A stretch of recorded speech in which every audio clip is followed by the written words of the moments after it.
S மக்களே, இன்றைக்கி episode முடிஞ்சது. ஆக்சுவலாக இன்றைக்கி எபிசோடில் நடந்த முக்கால்வாசி விஷயம் நம்ம பெரிய வீடியோவாக போட்டிருந்தோம். பட் அந்த வீடியோ வியூஸே போகல.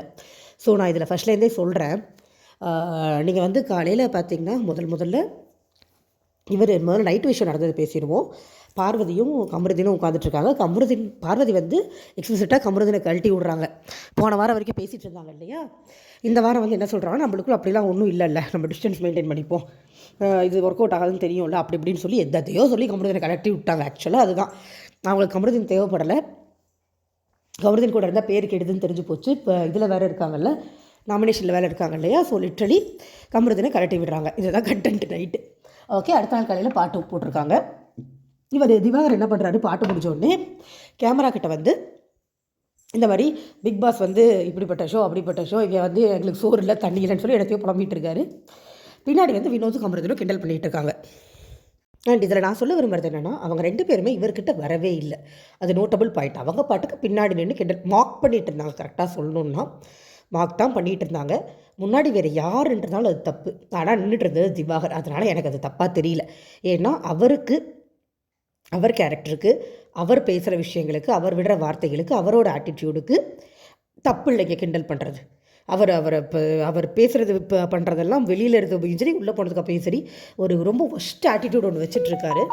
அந்த ஆட்டிடியூடுக்கு என்ன பண்ணாலும் தப்பு இல்லை. அதனால் நம்மளுக்கு திவாகர் மேலே எந்த நியாயமும் எனக்கு தோணலை. அதுக்கப்புறமா இதை வந்து கலையரசன் பார்த்துட்டு போட்டு கொடுத்துட்றாரு. திவாகர் இப்போ முதுகு பின்னாடி பண்ணிட்டு இருந்தது திவாகர்கிட்ட லிட்ரலி போட்டு கொடுத்துட்றாரு. திவாகர் உள்ள வந்து சண்டை. இதில் என்ன கொடுமைனா, அவர் போய் கம்ப்ளைண்ட் பண்ண வேண்டியது கேப்டன்ட்ட. ஆனால் கேப்டனே அந்த வேலையை பார்த்தாரு. வினோத், கமருதீன், பிரவீன் 3 பேர் தான் அந்த மார்க்கிங்கே பண்ணிகிட்டு இருந்தாங்க. ஸோ போய் கம்ப்ளைண்ட் பண்ணும்போது, இந்த கம்ப்ளைண்ட்டை அட்ரஸ் பண்ணும்போது ஆக்சுவலி நம்மளுக்கு 1 ஹவரில் ரொம்ப கம்மியாக காமிச்சாங்க. லைவில் வந்து அதை சரியே பண்ணிட்டார் பிரவீன். இப்போ என்ன, உங்களுக்கு வினோத்கிட்டையும் கமருதீன்கிட்டையும் ஸ்ட்ராங்காக சொல்லணும், அவ்வளோதான, பின்னாடி மார்க் பண்ணாதீங்க, நான் சொல்லிடுறேன் அப்படின்னு சொல்லி அந்த சர்க்கிளில் கூப்பிட்டு தான் நிற்க வைக்கணும்னு அடம் பிடிச்சார் திவாகர். சரின்னு அதையும் பண்ணார். கூப்பிட்டு சர்க்கிளில் நிற்க வச்சு தெளிவாக சொன்னார், இந்த மாதிரி பண்ணாதீங்க, பின்னாடி பண்ணுறதுக்கும் அஃபண்ட் ஆகுதுன்னா பண்ணாதீங்க. பார்வதியும் சொன்னாங்க, பின்னாடி பண்ணாதீங்க, அவருக்கு அஃபண்ட் ஆகுதுன்னா பண்ணாதீங்கன்னு சரின்னு சொல்லிட்டு போயிட்டாங்க. பிரச்சனை முடிஞ்சிருச்சு. இது வரைக்கும் தான் நம்ம திவாகருக்கு 50% சான்ஸாவது கொடுக்க முடியும், அவர் பின்னாடி இவங்க பண்ணது தப்பு அப்படின்னு. இதுக்கப்புறம் நடந்தது முழுக்க திவாகரோட தலகணம் திமிரு மட்டும்தான். நேராக வந்து துஷாரோட வந்து கேமராவில் ஆக்ட் பண்ண ட்ரை பண்ணிகிட்டு இருந்தார். வினோத் வந்து காலையில் நடந்தது, நான் வந்து பின்னாடி எதுவுமே பண்ணலை, நீ வந்து அதாவது பண்ணாத விஷயத்தை எதையோ சொல்லிட்டேன் அப்படின்னு சொல்லி சொன்னார். இவர் என்ன சொன்னார், என்ன வாய விட்டாருன்னு நம்மளுக்கு தெரியல. இல்லைனா அவர் அதை ஒத்துக்கல. ஏன்னா அவர் பாட்டுக்கு டான்ஸ் தானே ஆடிட்டு இருந்தார். நான் இவரை மார்க் பண்ணவே இல்லைன்ற சென்ஸில் சொல்ல வராரு போல் இருக்கு. நான் பண்ணாததை நீ சொன்னான்னு வினோத் கோவப்பட்டு நான் அவனை நடிக்க விட மாட்டேன்னு கேமரா முன்னாடிலாம் வந்தார். பட் துஷார் சொன்னோடனே போயிட்டார் இவர் பின்னாடி. அதுக்கப்புறம் ஆக்சுவலாக அதில் அந்த திவாகர் டென்ஷனே ஆகலை. இது நான் காலையில் வீடியோவில் மென்ஷன் பண்ணியிருந்தேன். நான் திவாகரன் தான் சொல்லுவேன். அவரை ஸ்டாருன்ற மரியாதையெல்லாம் கொடுக்காதீங்க மக்களே. அதுக்கு ஒர்த்தே இல்லாதாலும் டாக்டர்னும் நான் சொல்ல முடியாது, அதுக்கும் ஒர்த் இல்லாத ஆள் திவாகரனே சொல்லிக்கலாம். சரிங்களா? ஸோ என்ன பண்ணார், திவாகர் நடிக்க ஆரம்பிக்கும் போது, அதாவது நடிக்கல, அது ஏதோ ஒன்று அவர் பண்ணுறது நடிப்புன்னு சொல்லி நடிப்பு நம்ம கேவலப்படுத்தக்கூடாது. அவர் கேமரா முன்னாடி ஏதோ ஒன்று ட்ரை பண்ணும்போது இவர் வந்து பாட்டு பாட ஆரம்பிச்சிட்டார் வினோத். இதில் திவாகர் பயங்கரமாக கடுப்பாகி போயிட்டு, சபரி இவர் தாங்க சபரியை பஞ்சாயத்து கூப்பிடாரு. இந்த இடத்துல நீங்கள் கவனிச்சுக்கோங்க. ஏன்னா சபரியை பஞ்சாயத்து தலைவர் மாதிரி வந்தாரான்னு சொல்லி இவர் பார்வதி உட்காந்து புறணி பேசுகிறாங்க மத்தியான நேரத்தில். கூப்பிடுறதே இவர் தான். இவருக்கு சப்போர்ட் பண்ணுவார் நம்பி கூப்பிட்டாரு. இவர் சப்போர்ட் பண்ணலன்னு சபரி கெட்டவன் ஆகிட்டான். அப்படித்தான் இவருக்கு எல்லாருமே அப்படி தான். நேற்று அரோரா ஒரு வார்த்தை தாங்க சொன்னாங்க, இப்படி பேசாதீங்கன்னா ஏதோ ஒரு வார்த்தை சொன்னதுலேருந்து அரோரா கேரக்டர் சரியில்லைன்னு உட்காந்து பேசிகிட்டு இருக்காரு. நேற்றுலேருந்து பர்சனல் கேரக்டரே அஃபண்ட் பண்ணுறாரு. இவருக்கு ஒரு வார்த்தை சொல்லிட்டு அவ்வளோ கேவலமான ஒரு பிறவி தான் திவாகர், தெரிஞ்சுக்கணும். கண்மூடித்தனமான அவருக்கு சப்போர்ட் பண்ணிருக்க முடியாது. ஓகேங்களா? இப்போ இது வந்து சொல்லும்போது சபரி விக்ரம் என்ன சொல்லிட்டாரா, நீங்கள் 2 பேரும் என்ன வேணாலும் அடிச்சுக்கோங்க, எங்கள்கிட்ட வராதிங்க அப்படின்ட்டார். அதே மாதிரி திருப்பி வந்து இவர் பிரவீன் சொல்ல அந்த சென்ட்ரல் சர்க்கிளில் நிற்க வச்சு அப்படி பண்ணாதீங்கன்னு சொல்லிட்டு இருக்கும்போது, இவர் இந்த பக்கம் சட்டையை கழட்டி போட்டு, எப்படி சட்டையை கழட்டி போட்டுட்டு நடிச்சிட்டு இருக்காரு. அதுக்கு அதை பர்ஃபார்மன்ஸாக அவர் முடிச்சிட்டாருங்க. எனக்கு அதை நடிப்புன்னு சொல்லாமல் அது என்ன வார்த்தை சொல்கிறதுன்னு தெரியல. சட்டையை கழட்டி போட்டு ஒரு கமல் சார் பண்ண பாப்புலரான ஒரு சீனை கொலை பண்ணி முடிச்சிட்டார். அப்படி சொல்லிடுவோம், நம்ம கொலை பண்ணி முடிச்சிட்டாரு. ஆல்ரெடி அந்த சீனோட பர்ஃபார்மன்ஸ் அங்கே முடிஞ்சிருச்சு. முடிச்சதுக்கு அப்புறம் 2வது அவர் மறுபடியும் ஆரம்பிக்கும் போது இவர் பாட்டே பாடினார். வினோத் சத்தமாக பாட்டு பாடினோடனே இவரை பாரு பிரவீனே அப்படின்னாரு. உடனே பிரவீன், இந்த பேருக்கு அதெல்லாம் நீங்கள் சொல்லக்கூடாது, உங்களுக்கு எப்படி நீங்கள் சீனை கொலை பண்ணுறது உங்கள் உரிமையோ அது மாதிரி வந்து பாடுறது அவர் உரிமை அப்படின்னு சொல்லிட்டார். பார்வதியுமே அதை தாங்க சொல்கிறாங்க. பார்வதி அதை பேசுகிறதுக்கு முன்னாடி என்ன சொல்கிறாங்கன்னு கவனிங்க. நீங்கள் சட்டையை கலட்டுறது எனக்கு இன்டிமிடேட்டிங்காக இருக்குது அப்படிங்கிறாங்க. அதுக்கு பிரவீன் இன்டர்மிடியேட்டில் உறுத்துறதா பாரு அப்படின்னு கேட்டதுக்கு அவங்க ஆமான்னு சொல்ல அவங்களுக்கு உறுத்துதாமா சட்டையை போடுங்க அப்படின்னு சொல்லிட்டாங்க. ஸோ இவர் சட்டை இல்லாமல் இருக்கிறது உறுத்துறதுன்னு சொன்னது யார்? பார்வதி. நீங்கள் நிறைய பேர் கண்டென்ட் கொடுக்குறாங்க, நல்லவங்க, சூப்பர் பிளேயர்னு சொல்கிற பார்வதி தான் இதை முதல்ல சொல்கிறாங்க. 2 தடவை சொன்னாங்க. உங்களுக்கு 1 ஹவர் எபிசோடில் ஒரு தடவை தான் காமிச்சாங்க. பார்வதி 2 தடவை சொன்னாங்க காலையில் இந்த விஷயத்தை. ஓகேவா? சட்டையை போட்டாச்சு, போயாச்சு. இதுக்கப்புறம் நம்மளுக்கு மறுபடியும் நான் 1 ஹவரில் காமிக்காத விஷயம் ஒன்று சொல்கிறேன். இதுக்கப்புறம் பிக் பாஸ் தான் கிளப்பி விட்டார். போங்க எல்லோரும் செக் பண்ணுங்கள் அப்படின்னு பிக் பாஸ் கிளப்பி விடும்போது தான் என்ன பண்ணுறாரு பிரவீன் இவர் மறுபடியும் சட்டையை கழட்டி போட்டு பர்ஃபார்ம் பண்ணிகிட்டு இருக்காரு.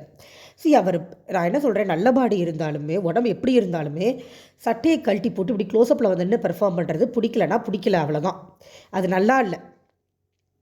பண்ணிகிட்டு இருந்தார். சரி ஓகே, தலையெழுத்து நம்ம பார்த்து தொலைனும் பண்ணிகிட்டு இருந்தார்.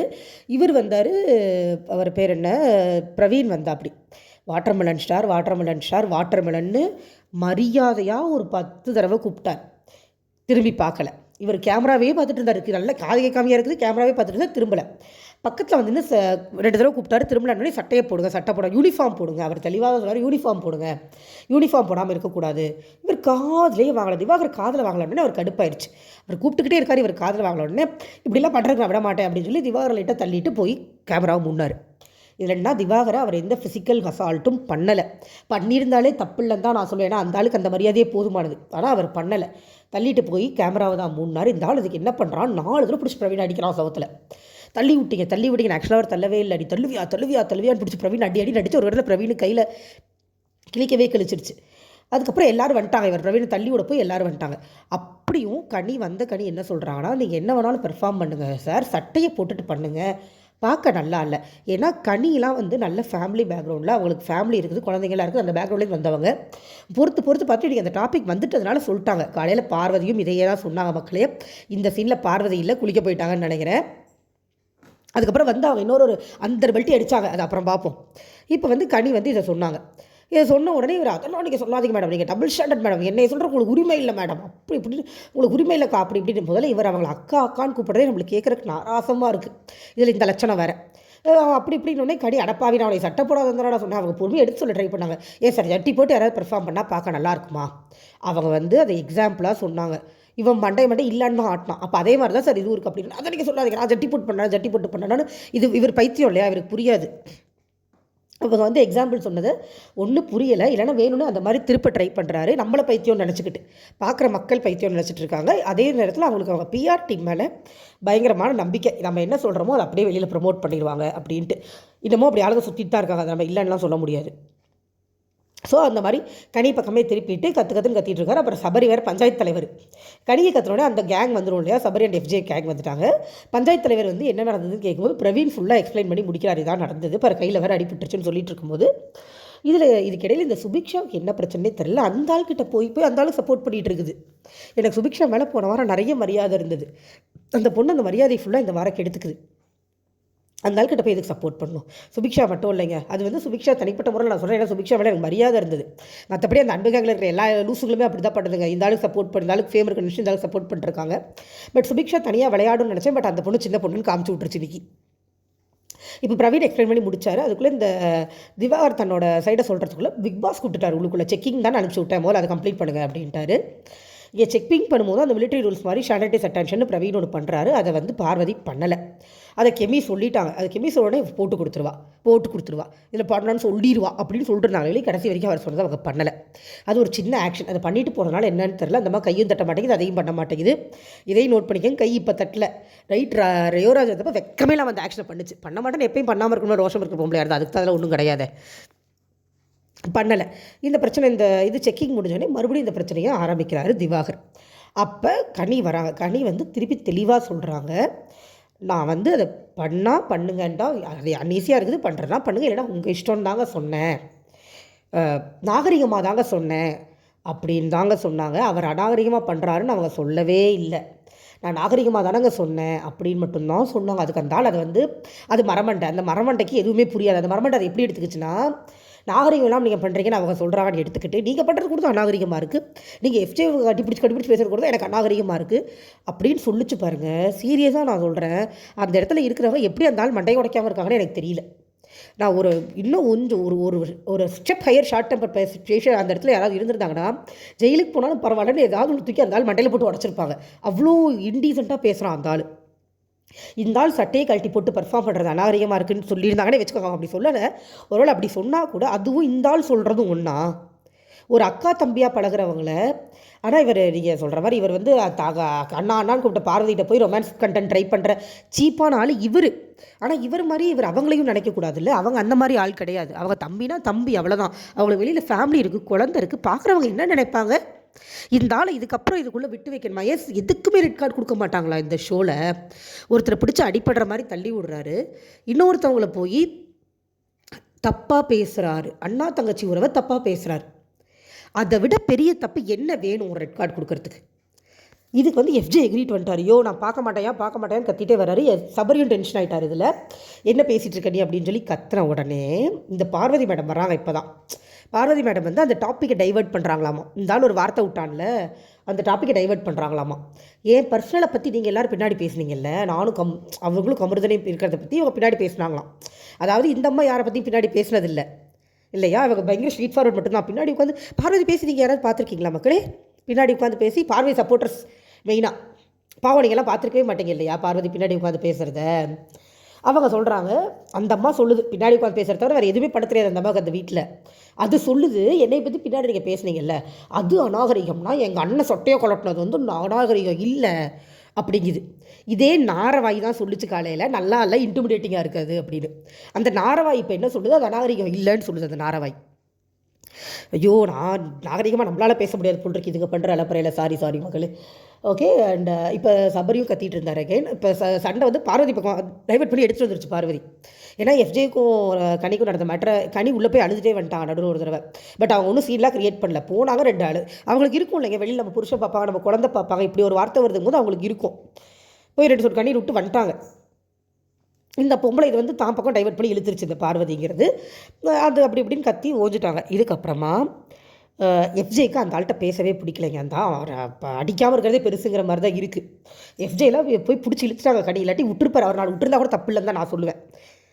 அப்புறம் இவர் விக்ரம் சபரி கலையரசன்ன்றதாக நினைக்கிறேன். விக்ரம் சபரி தெரியும், இன்னொருத்தர் யாரும் தெரில.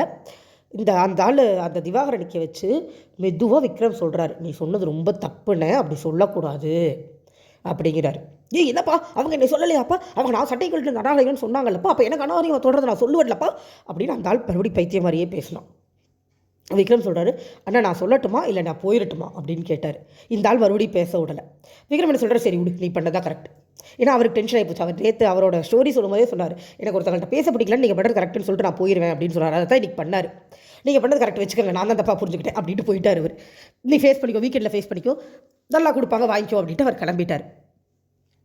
இந்த வீக்கெண்ட் விஜேஎஸ் இந்த மென்டலுக்கு சப்போர்ட் பண்ணதால் வந்த வேணா தான் இது எல்லாமே. அவரோட தப்பு தான் இது. ஓகேவா? ஸோ இது ஆச்சு. இதுக்கப்புறமா இவங்க எல்லோரும் போயிட்டாங்க. இதுக்கப்புறம் நல்ல வேலை காட்டலை. பார்வதியும் திவாகரும் உட்காந்து ஒரு 3 மணி நேரம் இதை புறணி பேசினே இருந்தாங்க. இந்த விஷயத்தை திரும்ப திரும்ப திரும்ப லூப்பில் பேசினாங்க. இதில் வந்து பார்வதி இன்னொரு சம்பவம் பண்ணுச்சு. காலையில் நல்ல விளாட்ட விக்ரம்கிட்ட உட்காந்து, என்னடா உன்னை மட்டும் யாரும் நாமினேட்டே பண்ணல, எப்படிடா பண்ணுற அப்படின்னு கேட்டதுக்கு, இல்லை நான் சாஃப்டாக தான் இருப்பேன்னு அவர் ஏதோ சொன்னார். அது நல்லவ மாதிரி அவர் மேலே விக்ரம் மேலே உளுந்து சிரித்து கேட்டுட்டு இங்கே வந்து திவாகர்கிட்ட சொல்லுது, பாருன்னு விக்ரம் விவரம் பார்த்தியா, ஒன்றும் நல்லவன்லாம் இல்லை, அவனுக்குள்ளேயே ஒரு கெட்ட முகம் இருக்குது, அதை காட்ட மாட்டேங்கிறான், அவன் 4 வாரம் தப்பிச்சிட்டான் பார்த்தியா, அவனை நல்லா எழுதி வச்சுக்காங்க மக்களே. நான் சொல்கிறேன், பார்வதி அடுத்த டார்கெட் விக்ரம் தான். கண்டிப்பாக விக்ரம்கிட்ட வம்புழுக்கும் பார்வதி போய். ஆனால் விக்ரம் இதே மாதிரி ஆமாம் கரெக்ட், நீங்கள் தான் கரெக்டாக நான் தப்பு அப்படின்ட்டு வந்துட்டாருன்னா தப்பிச்சிடுவார். அதுக்கு ஈக்குவலாக கற்றுனாருன்னா அவரோட கேம் டர்ட்டி ஆயிரும். பண்ண மாட்டாருன்னு நான் நம்புகிறேன்.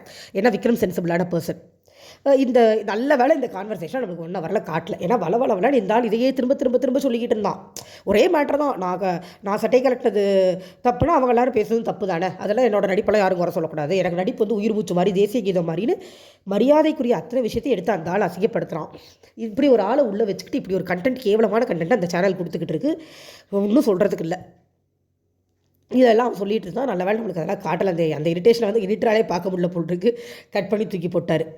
அடுத்து லன்ச் டைமில் வந்து பாத்திரம் கழுவுற பிரச்சனை வருது. இந்த பார்வதி வந்து முதல்ல பாத்திரம் கழுவ மாட்டேன்னு ஒரு பிரச்சனை பண்ணுச்சு. அப்புறம் என்ன நினச்சி சிந்தரில் போய் கழுவ ஆரம்பிச்சிருச்சு. இதில் வந்து கனி வந்து கமான் ஒர்க்கர்ஸ்னு யாரை கூப்பிட்டாங்க, கெமியையும் கமருதினையும். அவங்க 2 பேருக்கும் அது எந்த பிரச்சனையுமே இல்லை. விளையாண்டுக்கிட்டு இருந்தாங்க லிட்ரலி அவங்க. இந்த பொம்பளை யார் ஒர்க்கர் இருக்குது, இங்கே யாருக்கு யார் ஒர்க்கர் லொடன்னு புலம்ப ஆரம்பிச்சிருச்சு. அப்புறம் இவர் இதை கேட்டு சபரி உள்ளே போய் சொன்னார், ஏக்கா அதுதாக்கா அந்த பொம்பளை புலம்பிட்டு இருக்குன்னு. கெனி அழகாக சொன்னாங்க, நம்ம விளையாட்டு கூப்பிட்டுக்கிறோம், மற்றபடி இங்கே யாருக்கும் ஒர்க்கர்லாம் கிடையாதுன்னு கெமிக்கிட்ட பேசிகிட்டு இருந்தாங்க கனி. சபரி சொன்னோன்னே கனி போய் வெளியில் போய் பார்க்குறாங்க, இந்த பொம்பளை அதே தான் புலம்பிகிட்டு இருக்குது. ஆனால் அந்த பார்வதி குலைக்கிற நாய் கடிக்காதுங்கிறது எவ்வளோ கரெக்டாக இருக்குது பாருங்க. கனி நின்று ஒரு 5 நிமிஷம் தாங்க பார்த்தாங்க. அந்த பொம்பளையால் அந்த ஸ்டேரை கூட ஃபேஸ் பண்ண முடியல. ஏன்னா தப்பு பண்ணுறவங்களால அந்த ஸ்டேரை ஃபேஸ் பண்ண முடியாது. அதுதான் இயற்கையோட நியதி. அவங்களால ஃபேஸ் பண்ண முடியலை. என்னக்கா அப்படிங்குது ஒரு கட்டத்தில். ஒன்றும் இல்லையே, நீங்கள் என்ன முறைக்கிறது தான் சிரிப்பாக வருது அப்படின்னாங்க. உடனே மறுபடியும் இது ஆரம்பிச்சிருச்சு. வரும் உங்களுக்கு வரும் அப்படின்னு ஆரம்பிச்சிருச்சு. ஒரு இடத்துல இது ஆரம்பிக்கவும் கண்டிப்பாக டென்ஷன் ஆகிடுச்சு போல் இருக்குது. அங்கே வந்து எஃப்ஜேவை திட்டாங்க, டேய் அறிவில்லையாடா உனக்கு, ஒன்று செய்யாதான்னு சொன்னது கேட்பியாடா அப்படின்னு அவரை திட்டுற மாதிரி இந்த அம்மாவை திட்டி உள்ளே கூட்டிகிட்டு போயிட்டாங்க அவங்க.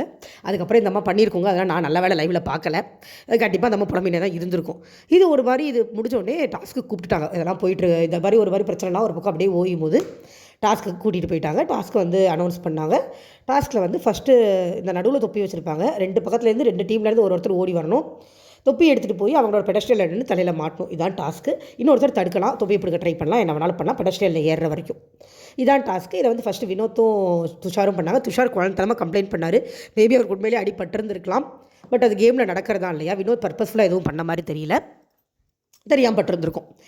இது முடிஞ்சது. அதுக்கப்புறமா வந்து எஃப்ஜே இந்த சைட்லேருந்து எஃப்ஜே அண்டு ஐயோ மறந்துட்டேன் மக்களே, எஃப்ஜே அண்ட் ரம்யா. அந்த சைடில் வந்து கெமி அண்டு இன்னொருத்தர் யார், கமருதீன் வந்திருந்தாங்க.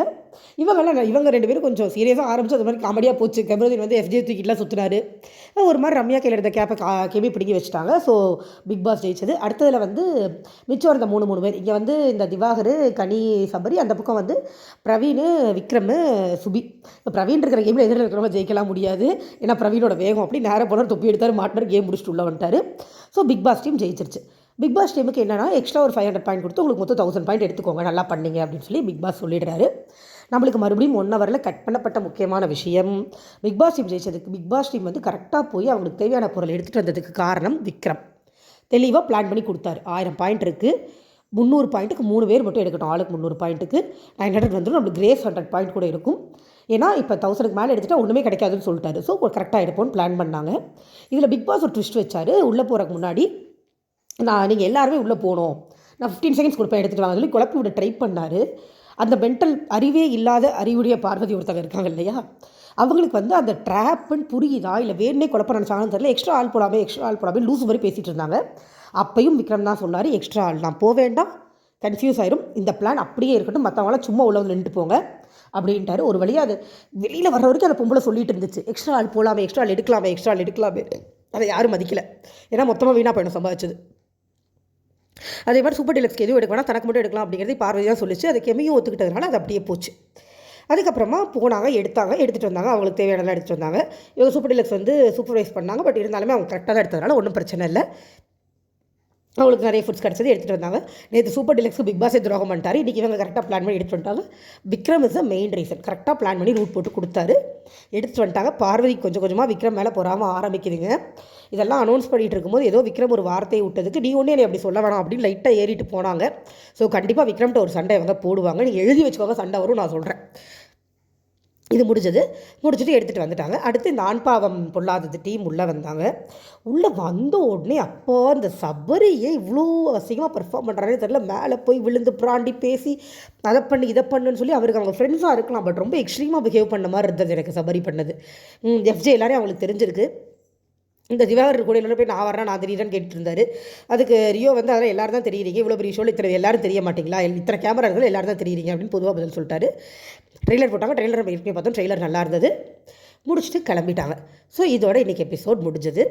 அண்ட் பார்வதியும் கலையரசனும் நெக் டு நெக் இருக்காங்க ஓட்டிங்கில் வந்து ஃபர்ஸ்ட் ப்ளேஸில் Vinod, second Kamaruddin, third Arora, Parvathy and Kalaiyarasan. இது நான் கடைசியாக பார்த்தா ஆர்டர். நான் ஒரு நாளைக்கு வினோத்துக்கு போட்டேன், ஒரு நாளைக்கு அரோராக்கு போட்டேன். எனக்கு இந்த 5 பேருமே ஜெயிக்க வேண்டாம், ஆனால் எனக்கு பார்வதி வர வேண்டாம். பார்வதி கமருதீன் யாராவது ஒருத்தர் வெளியில் போகணும். பார்வதி கமருதீன் கலையரசன் 3 பேரில் ஏதாவது ஒரு 2 பேர் போயிட்டால் நல்லாயிருக்கும் அப்படிங்கிறது என்னோட கருத்து. ஏன்னா கலையரசன் கண்டிப்பாக போகணும், பட் அதுக்காக பார்வதி கமருதீன் வச்சுக்க வேண்டாமே அப்படிங்கிற மாதிரி இருக்குது. ஸோ யாரோ ஒருத்தர் போயிட்டாங்கன்னா நல்லாயிருக்கும். எனக்கு வந்து என்ன சொல்கிறது, கலையரசன் தாங்க இங்கே எல்லா வேலையும் பார்த்தாரு, சைலண்ட்டாக பார்த்தாரு. நீங்கள் யாரும் கவனிச்சிங்களான்னு எனக்கு தெரில. ஃபஸ்ட்டு திவாகர்கிட்ட மூட்டி கொடுத்தது அவர் தான். இந்த சண்டையில் நிறைய பேர் நிறைய விஷயங்கள் சொன்னாங்க. அந்த சண்டை பெருசாகும்போது வீக்கெண்டில் எல்லார்ட்டையும் பேசி நம்ம ஜாலியாகிட்டா போதும் அப்படின்னு பார்வதி சொன்னதா எஃப்ஜே சொன்னார். அதை போட்டு கொடுத்தது கலையரசன் தான். பின்னாடி நின்று சிரிக்கிறாரு. எல்லாத்தையும் இங்கே இருக்கிறது அங்கே சொல்கிறது, அங்கே இருக்கிறது இங்கே சொல்கிற வேலையை சைலண்ட்டாக கலையரசன் தான் பண்ணிகிட்டு இருக்காரு. கேம் விளையாடுறாருங்க, அமைதியாக விளையாடுறாரு. பயங்கர சைலண்ட்டாக ஒரு சகுடி கேம் அவர் பின்னாடி விளையாண்டுக்கிட்டே இருக்கார். இங்கே இருக்கிறவங்களாம் அதை எப்போ கண்டுபிடிக்க போகிறாங்க, அதை எப்போ சரி பண்ண போகிறாங்கன்னு தெரியல, இல்லை அப்படியே அவர் வச்சு ஓட்ட போகிறாங்களான்னு தெரில. ஆனால் இந்த வாரம் அவரை தூக்கி வெளியில் போடுறதுக்காக தான் பிக் பாஸே ட்ரை பண்ண மாதிரி நம்மளுக்கு இருந்துச்சு. அவரை கஷ்டப்பட்டு இழுத்து நாமினேஷனுக்குள்ளே போட்டாங்க. இல்லாட்டி பார்வதியோ கமருதோ போயிடுவாங்கன்னு தெரிஞ்சு போச்சு பிக் பாஸ்க்கு. அதனால் கொண்டு வந்து போட்டாங்க. மக்களே இப்போ கடைசியாக என்ன சொல்கிறேன்னா, திவாகர் அண்ட் பார்வதி ஷோவுக்கும் சரியில்லை, சொசைட்டிக்கும் சரியில்லை. இவங்கள மாதிரி ஆளுங்க இருந்தால் கஷ்டம்தான். பார்த்து ஓட் பண்ணுங்கள், சப்போர்ட் பண்ணுங்கள். தேங்க்யூ.